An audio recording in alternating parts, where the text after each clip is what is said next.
I'm the dear friends. So today I got two boxes from, ang bigat niya. I've got two boxes from SilkyGirl, which I got last year pa for December, and I just remembered I haven't unboxed them right in front of you guys pa, so I will do it right now.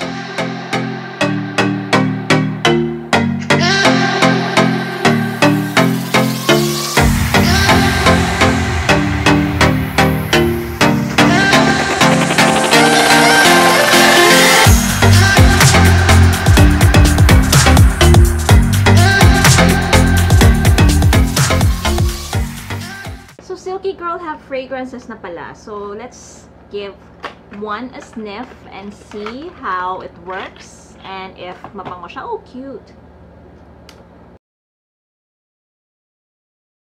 Very light lang. See the for men. This is SilkyGirl Men Cool. Oh, nice packaging.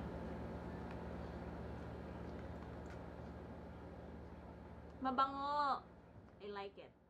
Reviewed SilkyGirl products in the past, and they've got a lot new products like this one, the SilkyGirl Instaglam Brow Cream, which I've used in one of my makeup tutorials in IGTV.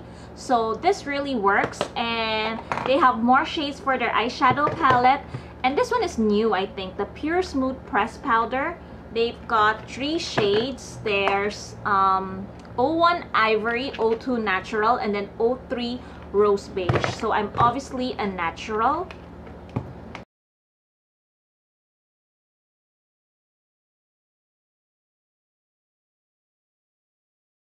If you are oily skin gal, you may want to look into this Pure Fresh Oil Control Press Powder, which is perfect for retouch midday. Kunwari, instead of piling up powder foundation, go for just retouch powder or powders without much pigmentation para hindi kumapal ng kumapal yung makeup ninyo.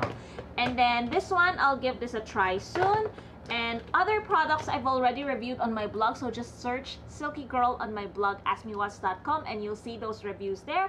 For now, I'll enjoy playing all these and do a little bit of giveaway as well soon.